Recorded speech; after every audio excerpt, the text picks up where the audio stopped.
We have an Xbox 360 Slim model. We're going to disassemble it and we're going to do an RGH 3.0 mod. Let's get started.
Okay, so the next step is we're going to remove the heatsink. Let's go ahead and flip it over. And we have the X clamp. Now there is a tool that you can get to make this easier, but I do not have the tool on hand, but feel free to get it if you want to.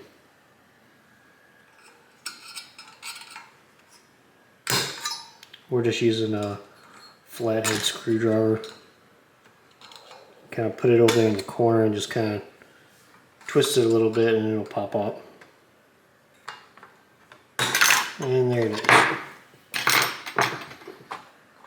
Be able to pull it up and the heatsink should be off.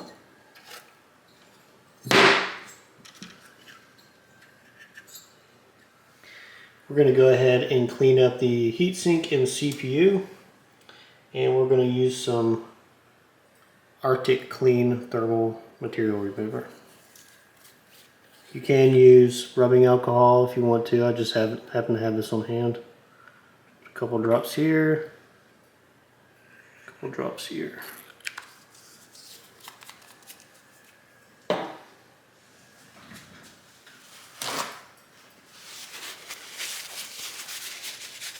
I'm going to take a paper towel, just kind of rub it in.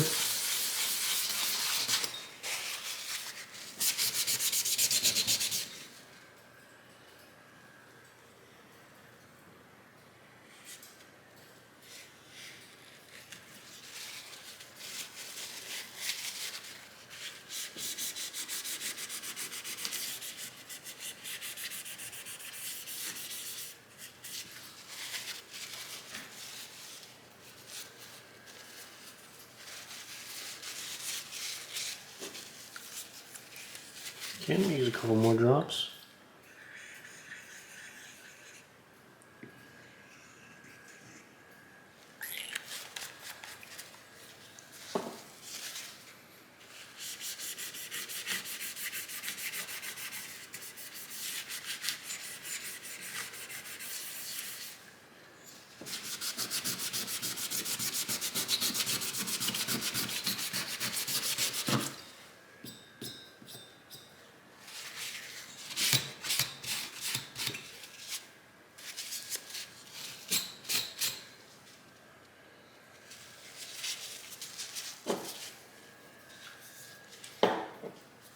Okay, now we're going to use the thermal surface purifier. Again, just a couple of drops.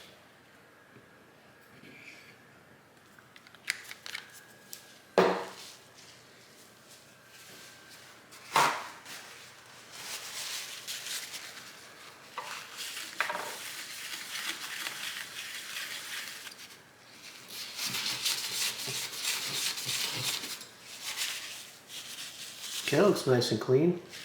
Okay, so the next step is going to be identifying whether we need the post-fix adapter board or not. I'm going to zoom in for you. And if your motherboard looks like this one over here in this corner, you do not need the post-fix adapter. If you look right in here, if you have a lot of data lines like this one does, that's an indicator that you do not need it. If yours is missing these traces, you will need to purchase the adapter though. Okay, so the next step is going to be to prepare our wires for SMC post and SMC PLL. So we have a little piece of wire right here, and that's what we're going to use for one side of it. And the SMC PLL is what we're going to do right here. And we're going to take this and we're going to snip off some of the leg off the resistor.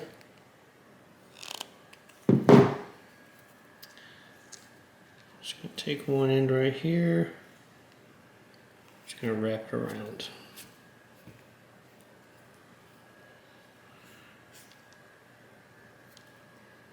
Okay, I'm going to strip this one just a little bit more. Okay, and then we're going to wrap it around the other leg.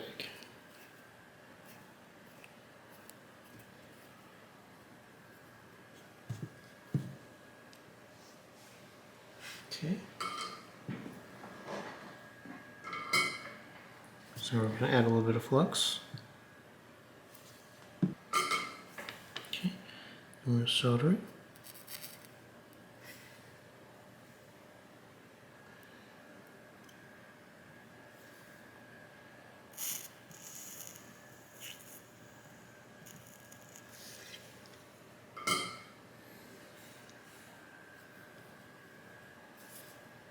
Okay, feels pretty good. Now we're going to take a piece of heat shrink tubing, slide the resistor through there. We're just going to take our soldering iron, use that to heat it up.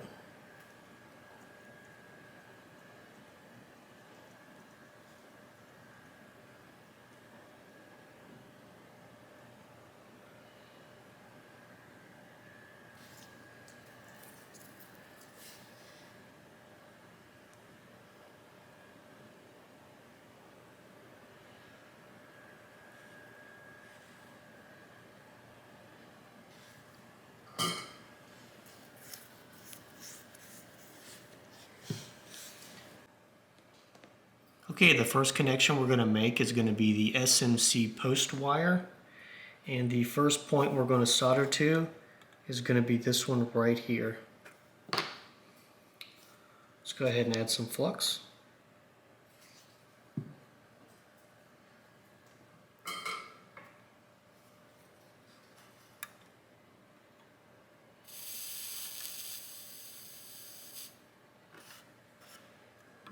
So we got a good connection there.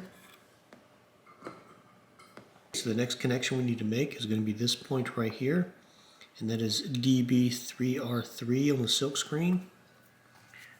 Go ahead and add a little flux.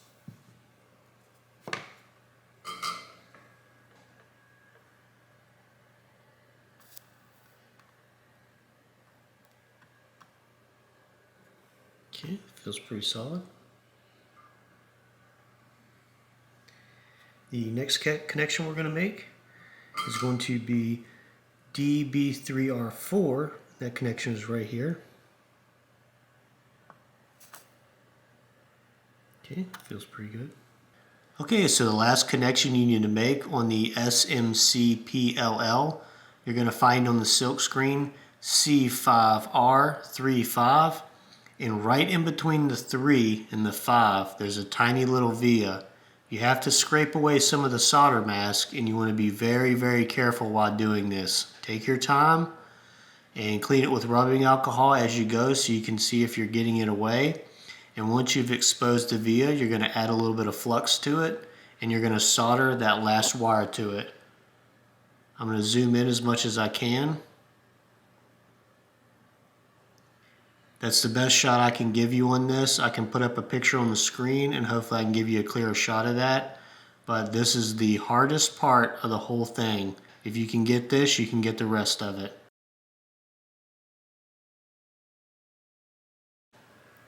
Okay, now that we have our wire soldered, we're going to clean it up with a little bit of isopropyl alcohol. And very gentle.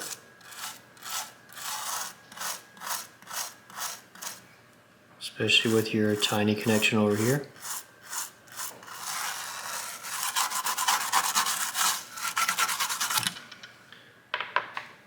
Okay, we'll let that motherboard dry and then we're going to add some Kapton tape.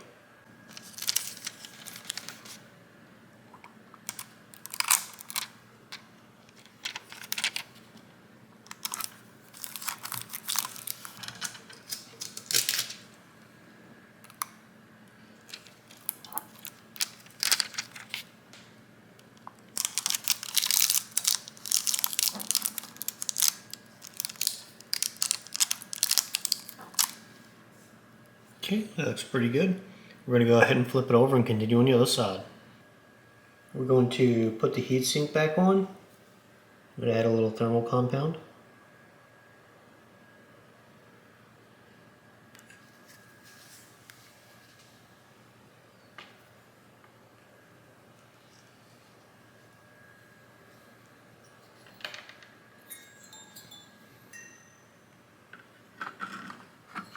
Okay, now holding the heatsink on there, we're going to flip the motherboard over.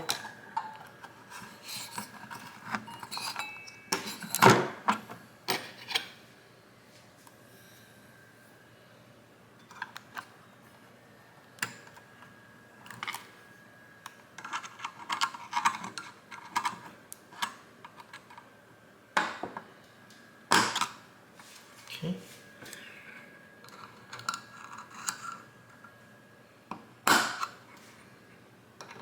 Just kind of twist it like it was before and just push down.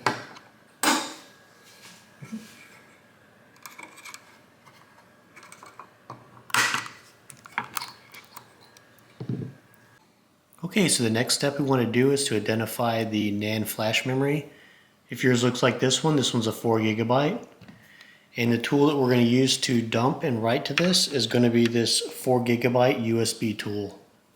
So the tool comes with a little pin header, and we're just going to solder it right here on top of this.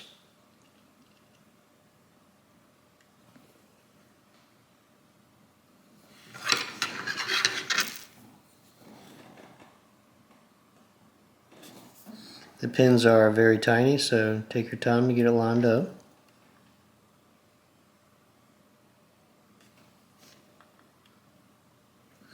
Alright, once we got it lined up, we're going to go ahead and tack in one corner.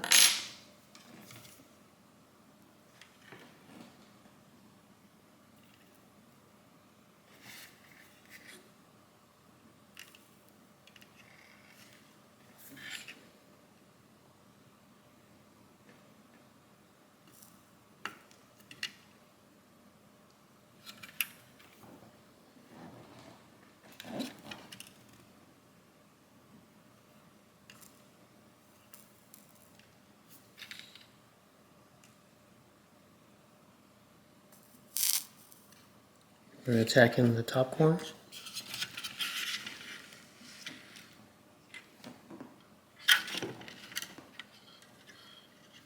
Okay, it looks lined up pretty good, so we're just going to go ahead and solder the rest of the pins. Just going to go one at a time as I add a little bit of solder.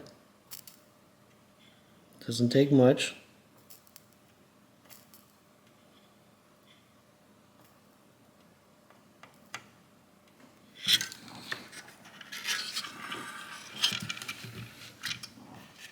Okay, now we're going to do the other side.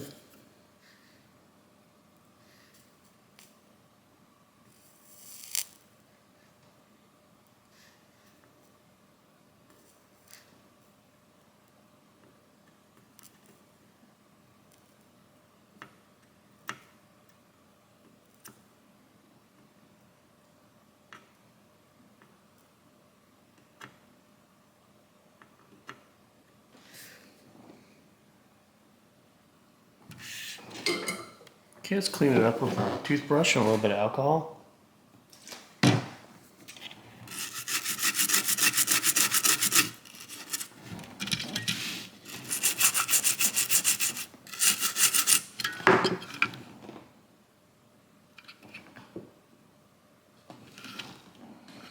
Okay, that looks pretty good. Now the next step you want to do is we're going to have to solder a wire to this crystal right here.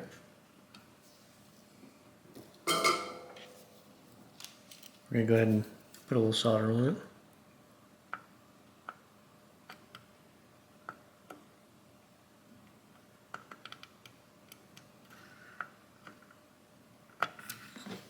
Okay.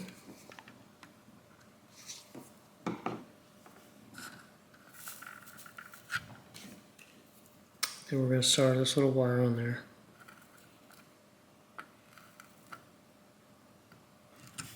Okay, so now we've got our pin header installed and our wire for our crystal. We're going to go ahead and get out the USB tool. And if you see right here, it has a C on the silk screen. That's for the cable for the crystal.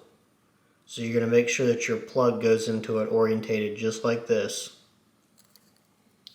Okay, so we're going to take our cable just like this, and we're going to hook it up to the pin header. Now once you get it lined up just right, it'll slide right on there. Don't force it because it is fragile. Then we're going to plug in our crystal. Now we can hook it up to our computer and do the dump. Okay, we've got everything hooked up. Now we're going to hook it up to the computer.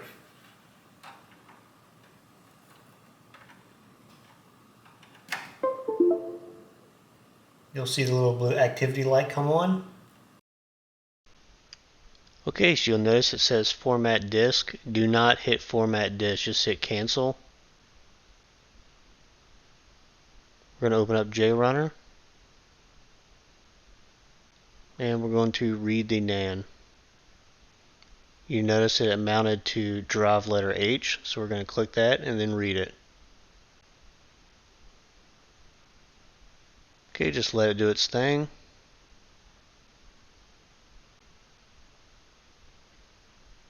It's actually going to do 2 dumps and then it's going to compare them in the end and make sure that they are identical.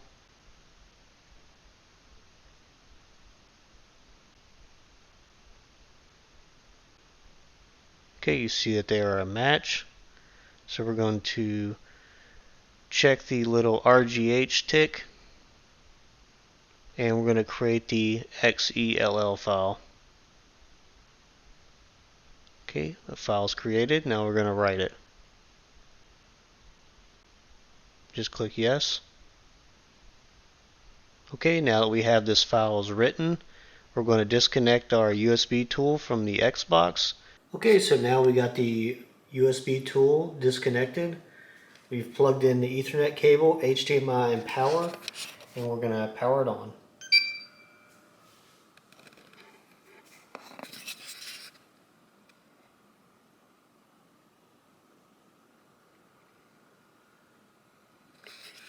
And we got XL Reloaded coming up.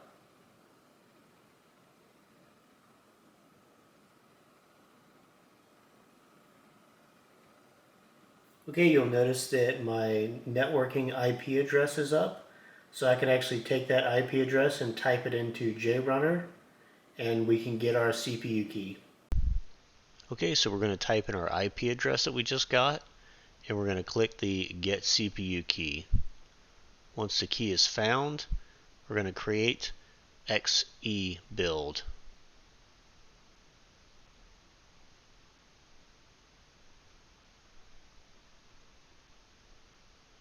Okay, we can see that that is finished.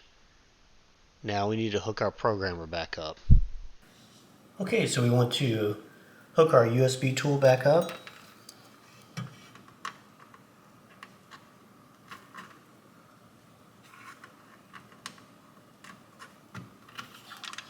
And plug in the crystal. We're going to go ahead and plug in standby power.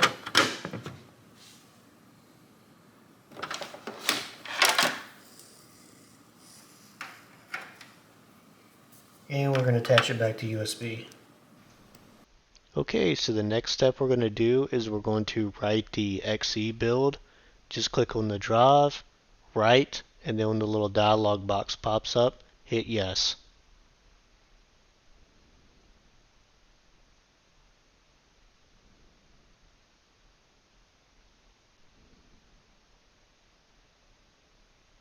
Okay, so now we should have a fully modified Xbox 360. I'm going to go ahead and put it back together and then we'll test it. Okay, we have the Xbox put back together. We're going to verify that our mod was successful by powering it on with the eject button.